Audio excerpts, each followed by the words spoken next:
So Susan, a couple of ways to start this. I would, part of the discussion here is about what it's titled is Transparent and Decentralized, How Blockchain Serves Sustainable Development Goals. I pulled up the Sustainable Development Goals just to refresh my own memory of what they are, and if you don't mind, I'm just going to read out the top 5 just so people have a sense of what we're talking about. So these are the UNDP Sustainable Goals. Number 1, no poverty. Number 2, zero hunger. Number 3, good health and well-being. Number 4, quality education. And number 5, gender equality. It goes on from there to talk about economic growth, clean water, and sanitation. So tell me, first of all, a little bit about your own background and why you see a value exchange between blockchain and these sustainable development goals. Okay. So you have to look at the UN Sustainable Development Goals as simply as a recognition that in order to build an economy or building what we see really as being development and value to the greater community is a holistic view, right? So it's not just about economic development. It's a false dichotomy to think about whether you want climate restoration or an ending of poverty or meaningful work. They actually can work symbiotically, and they must work symbiotically. The promise of blockchain is simply this, is that there's no single point of failure, that information and data cannot be manipulated because not one single entity owns that system, and it brings transparency in a trustless system, right? So how that works is it's bringing more transparency even to how we value impact, even in social impact, right? For instance, there's a technology called technology and platform called Paybook, right? It allows you to use, a novel database, like a novel data structure, like blockchain, to connect with banking institutions that you can connect on a permission-based connection, so that you can track each transaction of where your money goes. And then with a single click of the button, you can make that transparent and actually publish it to a URL. So that if you are a nonprofit, if you are looking for donations for a single campaign, that you can use this to essentially show, like, this is the money that you gave me, and this is exactly where it's going, right? So even in the social impact space, you need a lot of transparency to show people how that money is being used and how that value is being reached. Tell folks here a bit more about the NGO that Sure. you're part of, and why that's so important especially within the Sustainable Development Goals. But social impact cuts across so many different industries and verticals. So. Sure. So, so Blockchain for Impact rolled out as simply like one workshop, and it wasn't even called anything then. They held the first brainstorm at MIT. With Peter Fakowski, who's an MIT physicist, and the idea was that you can ask a singular common question to a small group of people who each represent the ecosystem that you're trying to serve. In this case, it was climate restoration, and the question that was asked is, can you retroactively extract carbon dioxide from the Earth's atmosphere? And so the people who were invited to sit in on this were climate activists, as well as physicists, climate scientists, as well as social venture companies that were able to use the carbon dioxide that they extracted and use it as a byproduct to make money. And they were we identified 7 commercially available and viable companies that did this. Okay?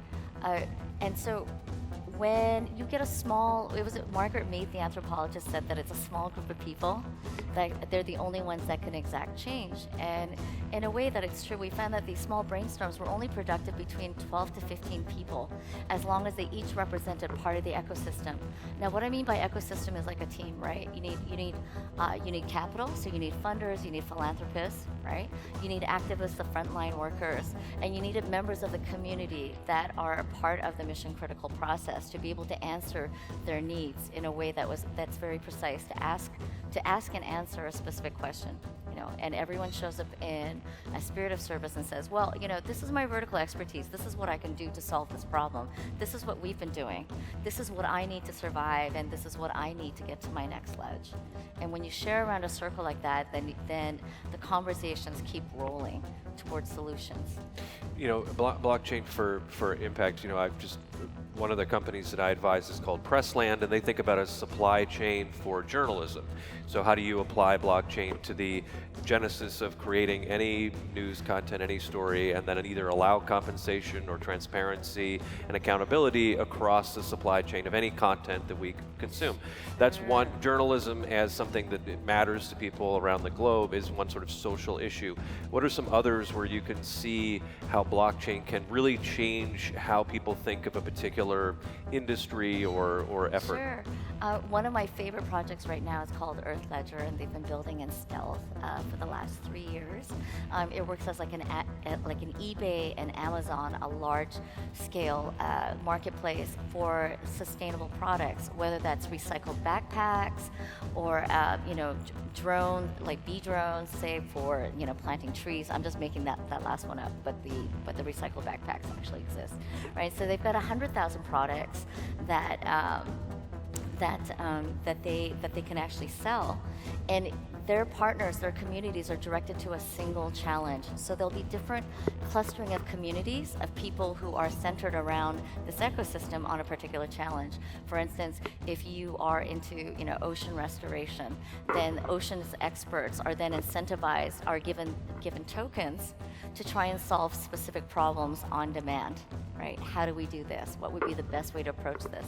And all that information is available and made public, right, for people to share and then collaborate. And whoever brings the most value in, blockchain basically says, what value that I put into the system can be tracked by my activity.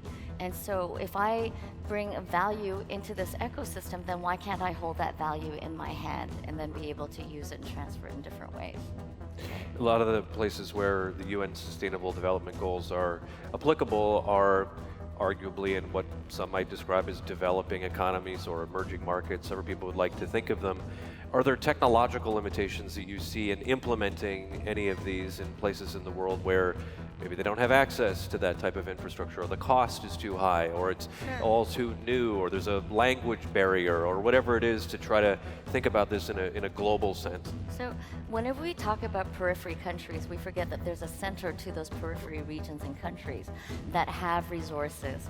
And so, you can look at the computational, like you can look at the network and the computational lack of power, but then you can work intense technologies off of mesh networks, right? Using telephony and satellite bandwidth to be able to intermittently push those packets out, right? In fact, I think that the less developed countries offer a tremendous opportunity for use cases, and that's essentially what Blockchain for Impact does, is that it looks at credible, available technologies that then need use cases to be able to iterate. You can ideate all you want, but you have to build your product in this world. You launch so much as an HTML website, it's going to be buggy until you deploy it and you get people to interact with it. So we started looking at small technology companies and looking at where they needed use cases and plugging them up with active use cases within the UN network. And they both benefit. Active use cases get the efficiency of the new technologies, and the startups then get use cases and user adoption, right? And they get to iterate super fast in a closed loop system. Africa is a huge use case for wallets and banking the unbanked, because they're not dealing with legacy systems, and there's a burgeoning growing middle class that's looking for those solutions, right? And that's why we're looking at giving identity to refugees, because there's a need there that they can iterate and use in a closed loop system within small communities that are extremely motivated. Some of my favorite projects. Again, impact, right? How do you know that the refugee where if you send money to a refugee camp, that those supplies and that money arrived, right? Data could be anything. It could be a snapped picture, it could be a serial case, it could be biometric data, which then gets clouded, the binary representation gets encrypted, and then put onto blockchains, or the hash are put on blockchains. And so when you look at pressing needs, it's there's needs and there's challenges, and within those, behind that, as everyone knows who's built anything or an entrepreneurship, there are great rewards and opportunities to reshape. One of my collaborators and friends, Adnan Hassan, who's from this region, would often say that a technology without philosophy is efficiency without purpose. Just like the World Wide Web, blockchain, even though it's not working perfectly and there's some scaling issues and it's still really early days, it is a technology with a philosophy of efficiency, decentralization, and transparency. And I think most of us want that to varying degrees within our industries, and also to be able to enact peer-to-peer in how we exchange information, how we exchange IP, and be able to exchange value with each other. One of the Sustainable Development Goals is about gender equality, and my sister is one of my business partners, so she's often reminding me, of course, of the importance of this. And if you think of blockchain as a technology that I think often the accusation is that it's dominated by men, and that it's something that early on was, a lot of men were either involved in crypto or involved in blockchain. As a woman in this, and thinking as a leader, as somebody who thinks about inclusiveness and diversity, how do you tackle that? Whether it's from an NGO standpoint or just anybody in the room thinking about ensuring this isn't something that goes in the wrong direction. Daniel, there's thousands of us. There's a couple thousands of us, except for most of us are too busy working and building stuff and supporting our communities to be very visible at the crypto parties or the blockchain conferences. If you look at it, women are the most powerful consumer group in the world. We make most of the purchasing decisions for our families. We nurture entire communities. And by the fact that, the natural way that we communicate, we're natural, sharers of information. If I think something is really fantastic, I'm going to call up 20 of my best friends and I'm going to say, you've got to look at this. This is amazing.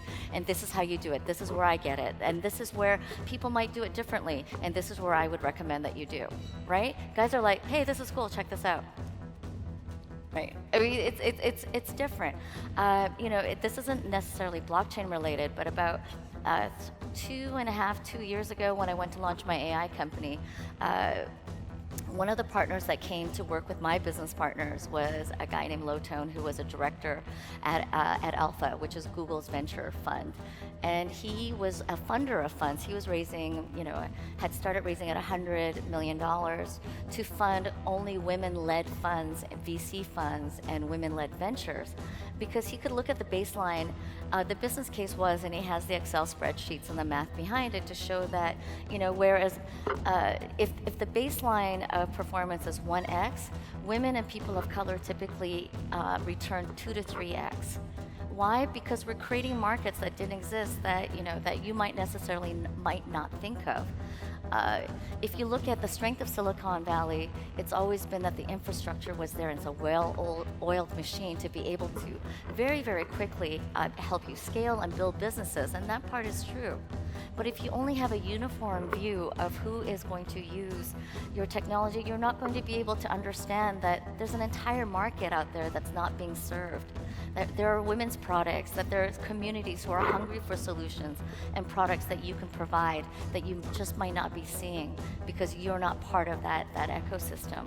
And so that makes a real business case for diversity.